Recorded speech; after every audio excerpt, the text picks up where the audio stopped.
ওয়া আদউ রাব্বি, আমি শুধু কেবল আমার রব আল্লাহকে ডাক দিলাম। গোটা দুনিয়া ছেড়ে দিলাম বাপ, সংসারও ছেড়ে দিলাম বাপ, আপনি মা বাবার মায়াও ছেড়ে দিলাম, আমি শুধু আমার আল্লাহকেই ডাকলাম। আসা আল্লাহ আকুনা বিদুআই রাব্বি শাকিয়া। এবার ইব্রাহিম নবী বলেন, আব্বা আমি বিশ্বাস করি আমার ওই এক আল্লাহকে ডেকে কেউ কোনোদিন বঞ্চিত হয় না। মাখলুককে ডেকে হেরে যায়, নেতা ভুলে যায়, কর্মীও ভুলে যায়, মা বাপ অনেক সময় রাগ করে, মা বাপ অনেক সময় ভুলে যায়, সন্তানও মা বাপকে ভুলে যায়, সবখানে হইতে পারে এমন, কিন্তু আমার আল্লাহকে ডেকে কেউ এমন হয় না যে বঞ্চিত হয়। আল্লাহকে বান্দা যখন জমিন থেকে ডাক দেয় আল্লাহ রব্বুল আলামিন সাথে সাথে বলে লাব্বাইক ইয়া আবদি, আমার বান্দা আমি হাজির, বল না বান্দা কি দরকার। বান্দা আবার বলে আল্লাহ, আল্লাহ আবার বলে লাব্বাইক, আছি তো বলো না। বান্দা বলে সুবহানাল্লাহ, আল্লাহ বলে শুনছি তো বান্দা, বলো না কি চাও বান্দা। বান্দা আবার বলে আলহামদুলিল্লাহ, আল্লাহ বলে বলো না কি চাচ্ছ বলো। আল্লাহু আকবার, বলে আবারও বলছি কি চাচ্ছ বলো না, আমি তো শুনতেছি, আমি তো আছি বান্দা। কিন্তু বান্দা যখন শুধু আল্লাহকে ডাকতে থাকে, জিকির করতে থাকে, তাসবিহ পড়তে থাকে, মনের কষ্ট দুঃখ বেদনা চাওয়া পাওয়া কিছুই বলে না, শুধু জিকির করে, শুধু জিকির করে, শুধু আল্লাহকে ডাকে, আল্লাহকে ডাকে, শেষ পর্যন্ত আল্লাহ খুশি হয়ে বলে বান্দা তুই যেহেতু আমাকে ডেকে মজা পাইছো, ঠিক আছে বান্দা তুমি আমাকে ডাকতে থাকো, আমি আল্লাহ তোমাকে দিতে থাকি। কি লাগবে আমি তো জানি, তোর বিবি অসুস্থ আমি কি জানি না, তোর ছেলে বিদেশে অসুবিধায় আছে আমি কি জানি না, কথা বলেন, তোর যে শরীরের সমস্যা আমি কি এটা জানি না, আমি তো সব জানি, কোথায় তোর কোন মুসিবত। আল্লাহর আড়ালে কি কিছু হয়, আল্লাহর গোপনে কি কিছু হয়, তাই আল্লাহর ইচ্ছা ছাড়া কি কিছু হয়। এজন্য মোবাইলের কথা বলতে গিয়ে এতগুলোর কথা লম্বা বললাম। ছেলেদেরকে বললাম বাবা অনেক ছেলে বসছো, মাশাআল্লাহ, আল্লাহ খুব বরকত দান করে। আজকে মুসলমানের যুবক তোমাদের ফেরার অপেক্ষায় ইসলাম। তোমরা যদি নামাজি না হও, চরিত্রবান না হও, জীবনটা যদি নারীর পিছনে আর ছবির পিছনে, নর্তকীর পিছনে আর উলঙ্গ ছবির পিছনে, মদ জুয়া জিনা ব্যভিচারের পিছনে শেষ করে ফেলো, এই চোখের দৃষ্টি, এই নজর, এই চোখের দৃষ্টি এটা যদি নষ্ট করে ফেলো, গুনাহ দেখতে দেখতে, নাপাক ছবি দেখতে দেখতে, তো তোমরা নিজের জীবনই ভালো বাঁচবা কেমনে, ইসলামের জন্যই লড়বা কেন। আর মুসলমানের যুবক যদি হেরে যায়, মুসলমানের যুবক যদি পড়ে যায়, তো দ্বীনের জন্য জানবাজি রাখবে কে? এই বুড়ারা, 60 বছর 70 বছরের বুড়া, এবার আর দৌড়তে পারবো, এবার দোয়া না করবো, কথা বলেন না কেন? মুরব্বীরা কি করবে? কলিজা ছিঁড়ে দোয়া করবে। অতএব আমি আপনাদের কাছে এতক্ষণের কথার মূল একটা উদ্দেশ্য, আমি দুইটা আয়াত পড়ছি, এই আয়াতের আঙ্গিকে কথাটা বলার জন্য বলছি। আজকে আমরা গুনার মধ্যে সবচেয়ে বেশি, বহুভাবেই আমাদের মধ্যে গুনাহ আছে, বাকি এই নজরের গুনাহ আমাদের সবচেয়ে বেশি। কিসের গুনাহ বলেন না? নজরের গুনাহ। আমাদের চোখ নিয়ন্ত্রণ হারা, বাঁধন হারা। আমাদের যুব সমাজ, ছেলে মেয়ে, তাদের পুরাটা চোখ তারা মোবাইলকে দিয়ে দিচ্ছে। ওই যে আগে যে শুনছি যে স্বেচ্ছায় চক্ষুদান করত, কথা বুঝছেন না কথা? হ্যাঁ, মরণোত্তর চক্ষুদান। এই মরণোত্তর চক্ষুদান না, জীবিত চক্ষুদান। ওই দেখেন, ওই দেন, ওই দেখেন, ইয়া দেখো ওই মোবাইল কার হাত, এতে সাইজ হলো ট্যাবলেট সাইজ, তার থেকে তার মোবাইল বড়। যেই অপদার্থ তার হাতেই মোবাইল দিছে, ওই সবচেয়ে বড় অপদার্থ। ওইটা একেবারেই অপদার্থ। সে যদি ভাই হয় তো ভাই অপদার্থ, বাপ যদি হয় ওইটা অপদার্থ বাপ। এই সন্তান নষ্ট করার সবচেয়ে বড় দায়ী আপন গার্জিয়ান। মা বেডি 2 বছরের বাচ্চাটারে বড় মোবাইলটা দিয়ে দিছে, তুই টিভিটা তুই তাবু ডিস্টার্ব করিস না, আমি সাইজ দিয়ে আসি ড্রেসিং টেবিলে এবুডি পাউডার ডলে হাতে মোবাইল টিপ। কথা বুঝেন নাই? ও বেডি হিন্দি সিরিয়াল দেখে টেলিভিশনে, হ্যাঁ হিন্দি সিরিয়াল দেখে, ইন্ডিয়ান সিরিয়াল দেখে, কি দেখে মনোযোগ দিয়ে দেখে। হিন্দি সিরিয়ালের সবগুলোর মূল বৈশিষ্ট্য হলো স্বামী স্ত্রীর ঝগড়া, শাশুড়ির থেকে জামাইরে কেমনে আলাদা করতে হবে, দেবর ননদের কেমনে স্বামীর থেকে বিচ্ছিন্ন করতে হবে, মানে সংসার কিভাবে তছনছ করবে, এটা হলো ওই বেঈমানদের সবচেয়ে বড় ষড়যন্ত্র। সবগুলোর বৈশিষ্ট্য। মহিলারা এইটা দেখা বিবাহের পরে 6 মাসও একসাথে আর থাকতে চায় না। 6 মাসও না, বেডির সিদ্ধান্ত মরিয়ার বাসি তে বেড়ারে তার বাপ মার থেকে আলাদা করুন। জীবনের সাধনা এটা। হায় হায় লানত, অভিশাপ ওই নারীর প্রতি, যে নারী তুমি বেটি তোমার একটু সুখের জন্য স্বামী বেচারাকে আলগা করে লাইলা। তুমি তো কিছুক্ষণের সুখ হয়তো পাইবা, কিন্তু এই স্বামী মা বাবার নাফরমানির কারণে এই ছেলেটা তারে তো চিরদিনের জন্য জাহান্নামী বানাই দিল। মা বাপ যদি কষ্ট পায়, আহাজারি করে, মা বাপের কলিজার মধ্যে যদি ব্যথা লাগে, তো এই সন্তান জাহান্নামী হবে না? বলে এজন্য আমরা প্রত্যেকেই এই কথাটা বলতেছিলাম। আজকে আমাদের সবচেয়ে বড় গুনাহ আমাদের ছেলেদের, আমাদের মেয়েদের, আমাদের নারীদের, আমাদের পুরুষদের, আমাদের জওয়ান, আমাদের বুড়া, আমাদের যুবতী, আমাদের বৃদ্ধা, সবার একটাই বড় রোগ। আমরা চোখ অনিয়ন্ত্রিত। বুড়া মানুষও টেলিভিশন চায়, বুড়া চাচা বাঁকা হয়ে গেছে, কাশে বেরামে ধরে গেছে, কিন্তু এবার টেলিভিশন সাউন্ড, বেডির সাউন্ড, চা দোকানে নাচ গান দেখার অভ্যাস ছোটে নাই। এমন অভ্যাস আছে কিনা বলেন না? যার নাই হেবটা রাগ না হইলেই ভালো। আর যে বেটা রাগ হইলে, আপনার অভ্যাস থাকলে, আপনার রাগ হইলেই কি আর আসলেই কি। অতএব নজর নিয়ন্ত্রণ করা চাই, নজর হেফাজত করা চাই, নজর সুন্দর করা চাই। অতএব আমার বাপ, আমি আপনাদের কাছে কোরআনুল কারীমের এই 2টা আয়াতের তরজমা শুনাইতে চাই। এটা পুরুষদের জন্য, নারীদের জন্য, উভয়টা। একজন মুসলিম পুরুষ, তার ব্যাপারেও আল্লাহর হুকুম, একজন মুসলিম নারী, তার ব্যাপারেও আল্লাহর হুকুম। উভয়কে আল্লাহ তাআলা বলছে চরিত্রের হেফাজতের জন্য সবচেয়ে প্রথম শর্ত, 1 নাম্বার দৃষ্টি হেফাজত। কোন মানুষের চরিত্র সুন্দর কিনা এটার প্রমাণ তার নজর ঠিক কিনা।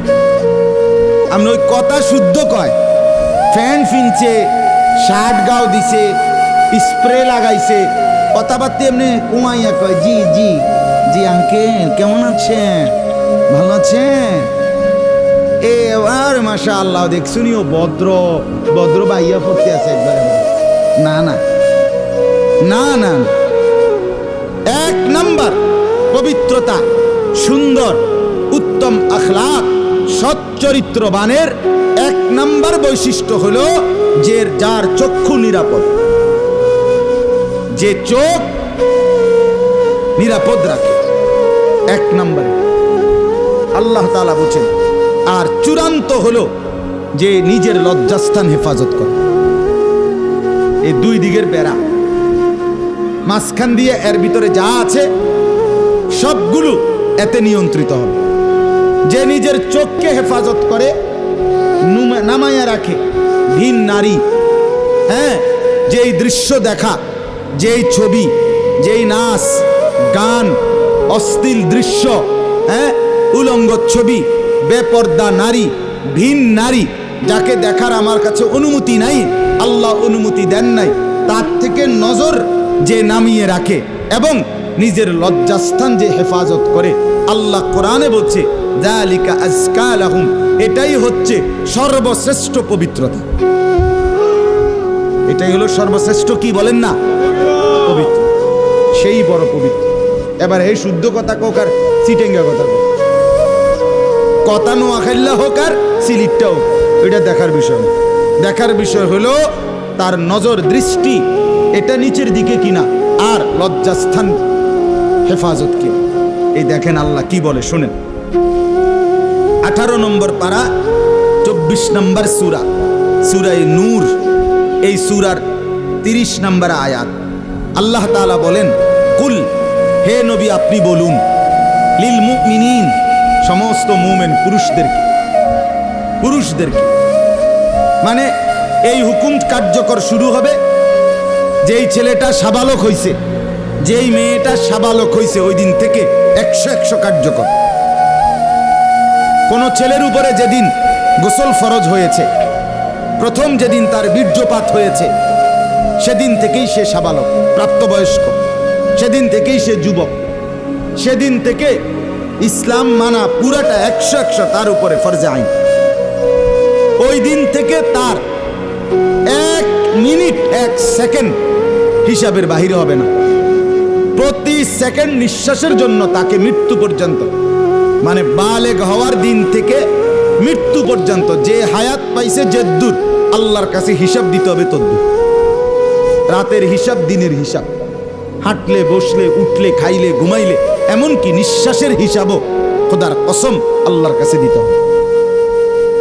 কোন মেয়ে যেদিন তার প্রথম মাসিক শুরু হয়েছে 13-14 বছর বয়সে, সেদিন থেকে সে প্রাপ্তবয়স্কা, সাবালিকা, সে যুবতী। অতএব সেদিন থেকে মৃত্যু পর্যন্ত তার হায়াত যতদিন পাইছে, একদিনের ভালো মন্দ, জায়েজ না জায়েজ, হালাল হারাম, বৈধ অবৈধ, সবকিছুর হিসাব সে আল্লাহর কাছে দিতে হবে। কথা বুঝলেন কিনা আপনি? হ্যাঁ, এটা জরুরি, এটা জরুরি।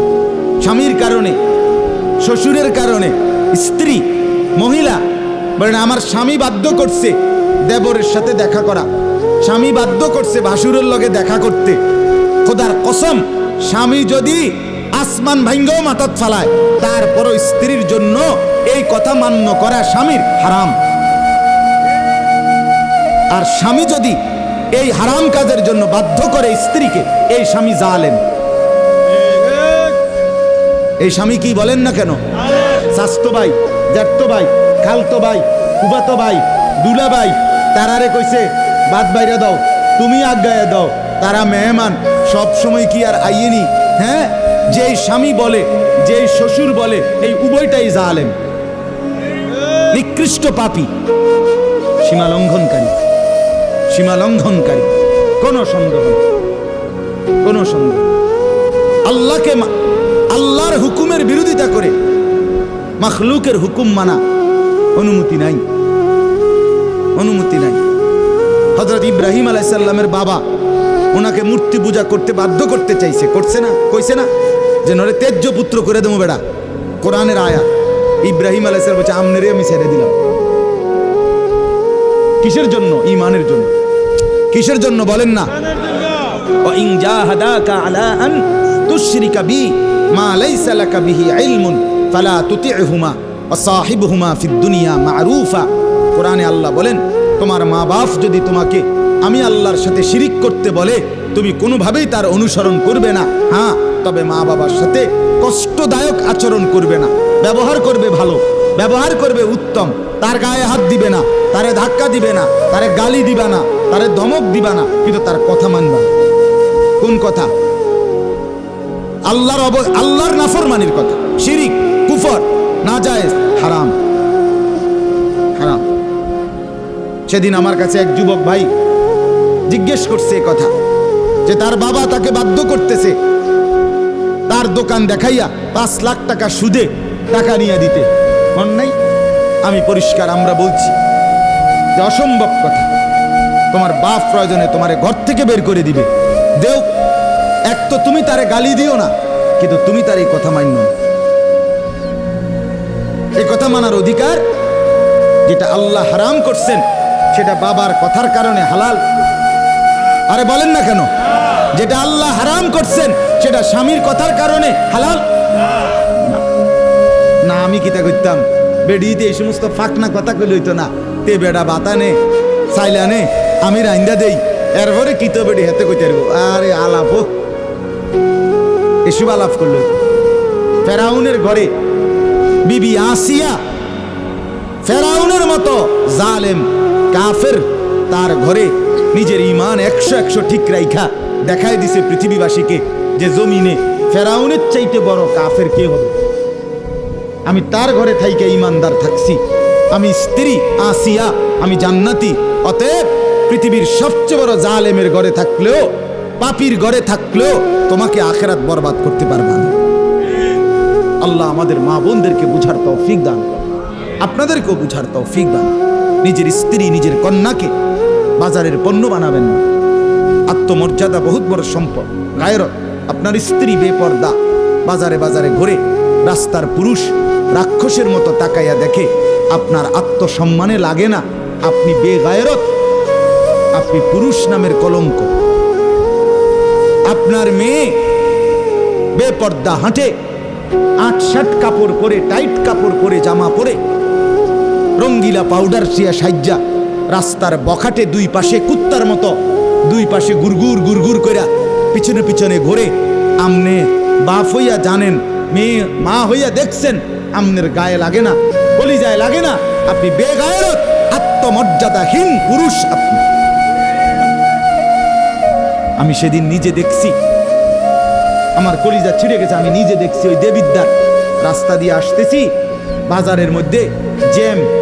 হঠাৎ আমার নজর জানালা দিয়ে বাহিরে দেখলাম একটা স্কুল পড়ুয়া মেয়ে। মেয়েটা আপনার স্বাভাবিকভাবে জড়সড় হয়েই হাইটা যাইতেছে সামনে দিয়ে। ঠিক মেয়েটার এক হাত পিছনে একটা ছেলে আপনার এই বড় মোবাইল দিয়া, মেয়েটা হাঁটতেছে মেয়ের মতো। এই জানোয়ারে পিছন থেকে ভিডিও করতে করতে মেয়ের যাইতেছে পিছনে। আমার মন চাইছে জানালা খুলে বলি, বোন তোর পিছনে কুত্তা লাগছে, তোর পেছনে কি লাগছে? কুত্তা লাগছে, তুই তোরে কুত্তা থেকে বাঁচা। বলেন মুসলমান এত নিকৃষ্ট হয় কিভাবে?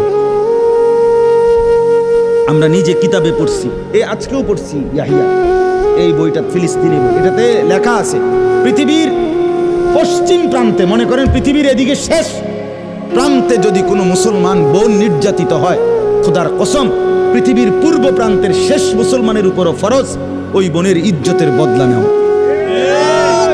এটা মাসালা। হ্যাঁ, কথা ছিল এই, মুসলমানের যুবক হবে মা বোনের ইজ্জতের পাহারাদার। কোথায় সেই মোহাম্মদ বিন কাসেম, 17 বৎসরের যুবক, আরব জাহান থেকে আসছে ভারতে, সিন্ধু প্রদেশে দেবল রাজার এলাকায় একজন বোনকে একজন ডাকাত, জলদস্যু, একজন পানির ডাকাত জলদস্যু তৎকালীন জামানায় একজন মুসলিম বোনের গায়ের ওড়না ধরে টান দিছিল। তখন ওই বোন চিঠি পাঠাইছিল হাজ্জাজ ইবনে ইউসুফের কাছে আরব দেশে, হাজ্জাজ তুমি বেঁচে থাকতে তোমার মুসলিম বোনের গায়ের ওড়না ধরে টান দিছে বেঈমান কাফের, তুমি এর বদলা নিবা কিনা আমি শুনতে চাই। হাজ্জাজ ইবনে ইউসুফ, আমরা কিতাবে পড়ছি, এরকম চেয়ার ছেড়ে লাফ দিয়া দাঁড়াইয়া চিৎকার দিয়ে বলছে, বোন আমার, গোটা আরবের সমস্ত মুসলমান যুবক প্রয়োজনে জান দিবে, আরবের সমস্ত যুবকের কলিজা যাবে, জান দেবে, শাহাদাত বরণ করবে প্রয়োজনে, তবু আমি তোমার এই বেইজ্জতির বদলা নেব। 3 বার সেনাবাহিনী পাঠাইছে সে, 3 বার। প্রথম 2 বার পরাজিত হয়েছে মুসলিম বাহিনী, তৃতীয়বারে নিজের একমাত্র মেয়ের জামাই মোহাম্মদ ইবনে কাসেম রাহমাতুল্লাহ আলাই, এই ওনারে দিয়া এরপরে এই সিন্ধু দেবল রাজাকে পরাজিত করে ওই বোনকে জেলখানা থেকে উদ্ধার করছে এবং এই হিন্দু রাজার এলাকায় কালেমার পতাকা উড়ায় দিছে। হ্যাঁ, সেখান থেকেই এই ভারতীয় উপমহাদেশে মুসলমানদের যাত্রা, ইসলামের সূচনা। এক বোনের ইজ্জতের জন্য ধর্ষিতা হয় নাই, কাপড় টান দিছে কেন? খলিফা মুতাসিম বিল্লাহ, এক ইহুদি খলিফা মুতাসিম বিল্লাহ, মুসলমানদের একজন খলিফার নাম উমাইয়া খলিফা। ওনার আমলে একজন মহিলা ইহুদিদের এলাকায় গেছিল, বাজারে পর্দানসীন বোরখাওয়ালা নারী। ওই ইহুদি, দুষ্ট এক ইহুদি, ওই মহিলার পিছন দিক দিয়া, বোরকার পিছনে কৌশলে পিছন দিক দিয়া গোপনে এমন এক রশি টান দিস বাঁধছে। রশি বাঁধ দেওয়ার কারণে মহিলা যখন সামনের দিকে আগাইছে, তখন এই রশির টান লাগাতে মহিলার বোরকা উঠে গেছে উপরের দিকে সামান্য, উনি পড়ে গেছে। এই মহিলা ওই বাজারে চিৎকার দিয়া বলছে, ওয়া মুতাসিমা, হায় মুতাসিম, তুমি কই? তোমার মুসলিম বোনকে বেইজ্জতি করছে। সাথে সাথে খলিফা মুতাসিম বিল্লাহ পুরা বাহিনী নিয়ে আইসা ওই ইহুদি অঞ্চল পুরা জ্বালায় ফেলছে। কথা ছিল এই, বা কথা ছিল এই, রক্ত আর আমাদের গায়রত আর আমাদের হারিয়ে ফেলেছি। পরের মেয়ে দেখতে দেখতে, পরের নারী দেখতে দেখতে, টেলিভিশন দেখতে দেখতে নিজের বিবি বাচ্চারাও লাগাই দিছেন। নিজের ঘরে টেলিভিশন চাইতো, নিজেও বইয়া বইয়া সাদো আনে বেড়ি চান, টেলিভিশন চান। ফুতেও সারা রাত সারা দিন সমবয়সী ফুলানির লগে হাইটটা মোবাইলে ছবি চায়। তো সমাজ গড়বে কে? পরিবার নিরাপদ থাকবে কেমন? কথা বলেন না কেন? বুড়ারাও সাদো আনে, বেড়ি তো ঘরের টেলিভিশনে, ফুলাফাইনে মোবাইলের আড্ডায়। তো মানুষ চরিত্রবান হবে কিভাবে? কমপক্ষে মুরব্বিগত লজ্জাবোধ থাকা। আমার মাথাতে ধরে না, মানে দাড়িওয়ালা 60 বছরের বুড়া বেড়া কেমনে বেড়ি চায় সাদো আনে বই? আমার একারে বহুদিন ভাই, আমি এটা অনেকদিন চিন্তা করে চাইছি, এটার কারণটা কি? আরে এর বুড়া বেড়া কি লেগে বেড়ি চাই? আমনের কি জীবনটা আজ এতটা বছর পরেও এখনো আমনের আখেরাতের কথা মনে পড়ে নাই? আরে কি ডাকাইতো আমনে মরতেন না?